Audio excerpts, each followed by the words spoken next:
Monsieur le commissaire européen, cher Dimitris Avramopoulos, messieurs les ministres, cher Bernard Cazeneuve et Harlem Désir, mesdames, messieurs les parlementaires et les élus, madame la préfète, mesdames, messieurs, l'Europe, la France, nous tous, avons devant nous une immense responsabilité. L'actualité tragique, insoutenable, avec tous ces morts aux portes de l'Europe sur son sol, ne cesse de nous le rappeler.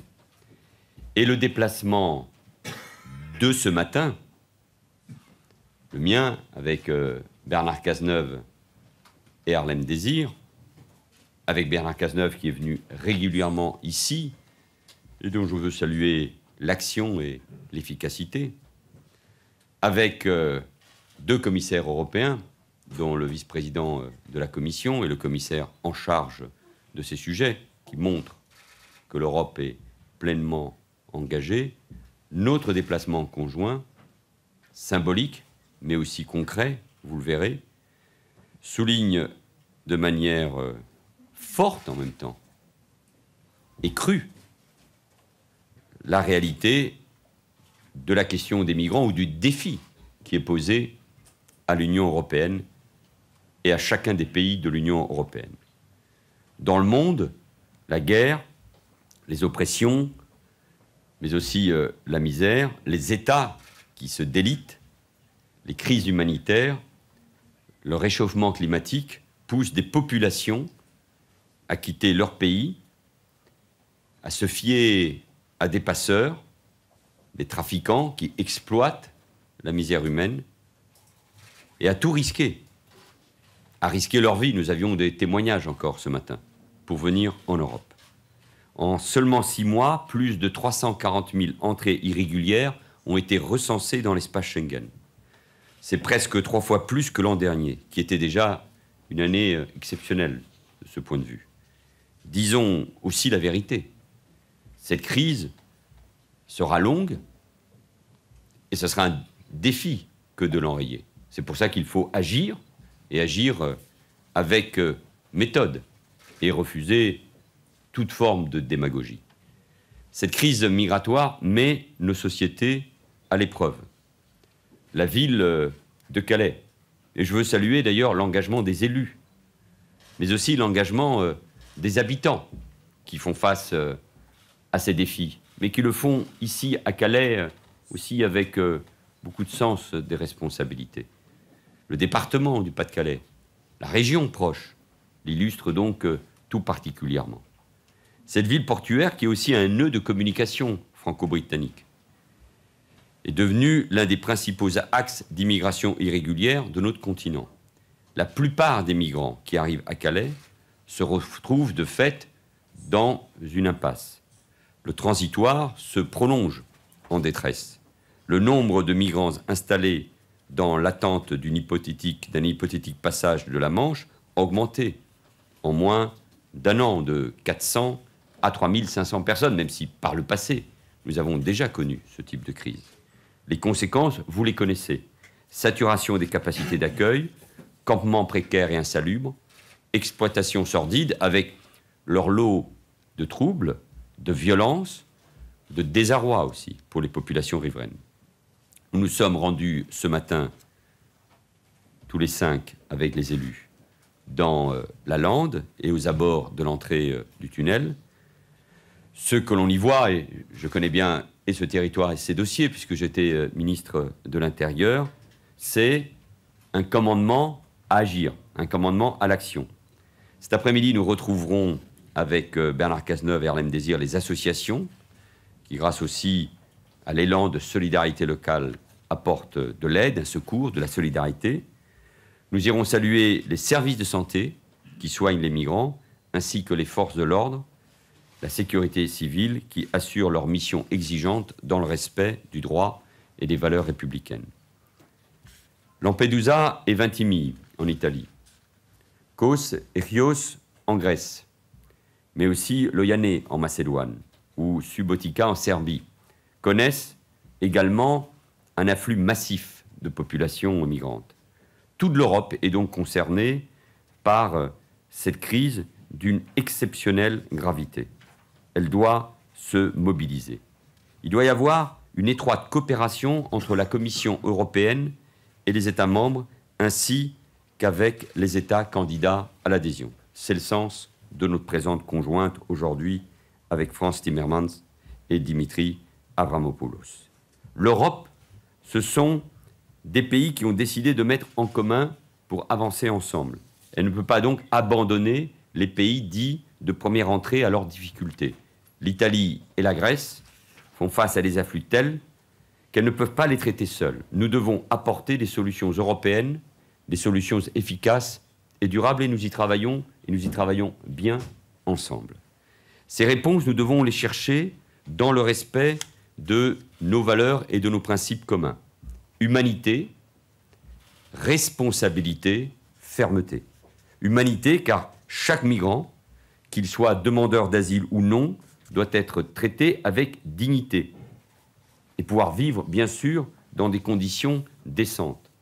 Notre responsabilité à tous, c'est ensuite de s'assurer que le droit d'asile, droit fondamental, auquel l'Europe est attachée, auquel la France est tout particulièrement attachée, que ce droit soit partout respecté. On ne peut s'y soustraire au moyen de barbelés. Ceux qui sont persécutés dans leur pays, qui sont exposés à la torture, opprimés, doivent être accueillis. Accueillis en Europe. Fermeté enfin, car il faut faire cette distinction essentielle. Distinction essentielle pour préserver le droit d'asile et distinction essentielle vis-à-vis de nos concitoyens. Il y a d'une part, en effet, le droit d'asile et il y a d'autre part l'immigration irrégulière. Elle doit être combattue. Humanité, responsabilité, fermeté. Telle est la ligne commune du président de la République et de la chancelière allemande, qui ont précisé la semaine dernière quels devaient être nos axes d'action, sur la base d'un travail réalisé par les deux ministres de l'Intérieur, Bernard Cazeneuve et Thomas de Maizière. Je ne doute pas que cette initiative et ces propositions rencontrent un écho favorable du côté de la Commission, mais France aura sans doute l'occasion de le dire. Il s'agit d'abord de répondre à la question de l'accueil immédiat des migrants. Pour cela, nous devons mettre en place rapidement des centres d'accueil dans les pays de première entrée. Il en existe déjà. Ces hotspots permettront d'étudier la situation de chaque entrant. Le but, identifier les personnes qui relèvent du droit d'asile et celles qui sont des migrants économiques, entrer irrégulièrement sur le territoire européen. Dans ce deuxième cas, elles devront être raccompagnées dans leur pays d'origine, avec toujours, je le rappelle, humanité, dignité, respect du droit, mais avec la fermeté nécessaire qui s'impose. Des décisions ont été prises au Conseil européen de juin. Elles doivent désormais rapidement, dans les prochaines semaines, se traduire en actes. La Commission apporte son aide aux pays de première entrée. Et la France se tient prête à le faire aussi en envoyant des personnels expérimentés. Je pense à ceux de l'OFPRA ou de l'OFII. Mais je le dis, nous en avons parlé ce matin, ces pays doivent également adapter leur législation afin de protéger plus efficacement nos frontières extérieures. Nous devons ensuite répartir équitablement entre pays européens l'accueil de ceux qui sont éligibles à l'asile. Les débats ont été animés, mais nous avons ensemble défini un cadre. La France, comme l'Allemagne, s'y tiennent, mais de trop nombreux pays se refusent à prendre leur part. C'est contraire à l'esprit européen, nous ne pouvons pas l'accepter. Nous devons ensuite définir une politique migratoire européenne. Définir d'abord un système unifié d'asile avec des délais raccourcis pour répondre aux demandes, une harmonisation des règles, une harmonisation aussi du niveau des prestations. Nous devons ensuite établir une liste commune des pays sûrs, c'est-à-dire ceux dont les habitants ne peuvent pas ressortir de l'asile au niveau européen. C'est indispensable pour décourager les détournements de procédures qui pèsent si lourdement sur nos systèmes d'accueil. La Commission, je crois, doit faire prochainement des propositions. Elle peut, en tout cas, messieurs les commissaires, compter sur le soutien de la France. Nous devons enfin réfléchir au déploiement de gardes-frontières européens, en particulier dans les zones de crise. Car Schengen, je veux le rappeler une nouvelle fois, ce n'est pas seulement l'abolition des frontières internes, c'est aussi le renforcement de nos frontières externes. Il y va même au fond de sa survie. Le Conseil européen a évoqué ce sujet dès juin 2014. Il faut désormais avancer rapidement. Et nous devons enfin, et peut-être avant tout, résoudre cette crise migratoire en l'attaquant à la racine, c'est-à-dire en trouvant des solutions avec les pays d'origine des migrants ainsi qu'avec les pays dits de transit. Notre objectif prioritaire, c'est de mettre en place, par exemple au Niger, un premier centre de prévention des départs et d'aide au retour avant d'étendre cette première expérimentation, qui devra aussi fonctionner, reposer sur des conditions. De la même manière, nous devons aider ces pays à mieux contrôler leurs frontières extérieures et à mieux lutter contre les filières de passeurs, contre ces réseaux criminels. Pour réussir, nous avons besoin du concours de tous. Organisation internationale des migrations, Haut Commissariat aux réfugiés. Bernard Cazeneuve a rencontré il y a peu longtemps le HCR. Et bien sûr, l'Europe, en mobilisant les financements appropriés. Nous devons mettre en place une politique de développement qui soit active et efficace avec des moyens financiers pour appuyer les économies des régions concernées et donner à leur jeunesse d'autres perspectives d'avenir que celles déchirantes quand elle est subie du départ. J'attends beaucoup du sommet de La Valette en novembre prochain, le 11 novembre prochain. Il doit permettre d'aboutir à des résultats concrets sur tous ces sujets et de bâtir des liens solides, renouvelés, solidaires entre l'Europe et l'Afrique, ce grand continent qui a tant de talents et de ressources, et la France est déterminée à y prendre toute sa part. Humanité, responsabilité, fermeté. Et ces valeurs, ces principes guident également l'action du gouvernement sur l'ensemble du territoire. Et je veux être précis une nouvelle fois. Nous avons adopté une loi sur l'asile, qui a d'ailleurs fait l'objet, Monsieur le ministre, d'un compromis à la commission qui se réunit entre le Sénat et l'Assemblée, afin de réduire les délais d'instruction des dossiers. D'ores et déjà à Calais, nous avons mis en place un dispositif exceptionnel qui a permis de recueillir 1600 demandes d'asile depuis le début de l'année, contre 400 en 2013, ce qui se traduit par l'attribution d'un hébergement en dehors de Calais. Nous en avons discuté d'ailleurs ce matin avec des personnes, avec des femmes notamment. Au mois de juin, nous avons adopté un plan qui permet notamment de renforcer nos dispositifs d'accueil. Il prévoit de créer 11 000 places d'hébergement supplémentaires. Nous mobilisons à cet effet 36 millions d'euros pour le second semestre 2015 et nous poursuivrons cet effort en 2016 pour un total de 112 millions d'euros. Le ministre de l'Intérieur, Bernard Cazeneuve, met tout en œuvre pour que nous luttions fermement contre les filières de passeurs, avec des résultats jusqu'à là jamais atteints. Depuis le début de l'année, nous avons démantelé, grâce au travail remarquable des forces de l'ordre, 177 filières, dont 19 directement dans le Calaisis, et beaucoup sur l'axe amont. Au total, cela représente 800 trafiquants et passeurs. C'est autant en 7 mois que pour l'ensemble de l'année 2014. Le nombre d'éloignements, là aussi, des chiffres précis. C'est le meilleur moyen de lutter contre la désinformation ou contre la démagogie. Le nombre d'éloignements à partir de Calais est en augmentation constante depuis 2 ans. Ce sont plus de 1200 personnes qui ont été éloignées depuis le début de l'année. Nous apportons enfin des réponses spécifiques pour la ville de Calais, des solutions qui sont légitimement attendues par les habitants. Et l'État répond présent, je le redis à son sénateur-maire, à Natacha Bouchard, ils n'abandonnent pas et ils n'abandonneront pas les Calaisiens qui ont subi cette crise depuis des années. Ils la subissent au quotidien et l'économie de la ville peut s'en ressortir. Nous nous rencontrerons de nouveau cet après-midi avec également le député Yann Capet pour traiter de ces questions-là. Et l'État sera au rendez-vous. Nous avons ainsi alloué de nouveaux moyens au dispositif de prise en charge humanitaire pour les aider à faire face à l'ampleur des demandes. En tout, sur 2 ans, à Calais, ces structures auront bénéficié de 20 millions d'euros. Et nous continuerons à les accompagner à hauteur de leurs besoins. Nous avons ainsi créé un accueil de jour professionnalisé. Nous l'avons visité ce matin. Le centre Jules Ferry, qui accompagne les migrants dans leur démarche, qui propose aussi des soins infirmiers, des hébergements. Je veux saluer de ce point de vue-là le travail de tous ceux qui sont aux côtés des migrants. Nous avons également voulu aménager le campement de la Lande, car nous ne pouvons pas en France accepter que les gens vivent dans de telles conditions d'insalubrité.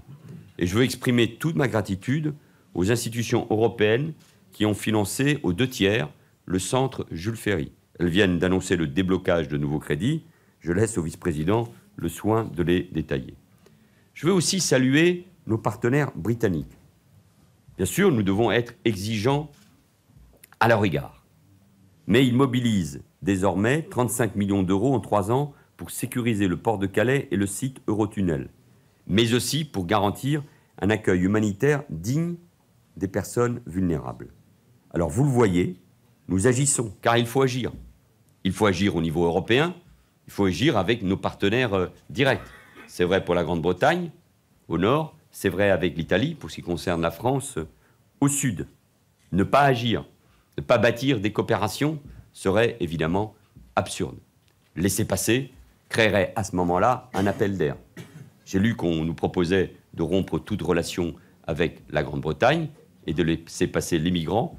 C'est non seulement irresponsable du point de vue des relations avec un État voisin et un État ami, mais cela provoquerait un appel d'air.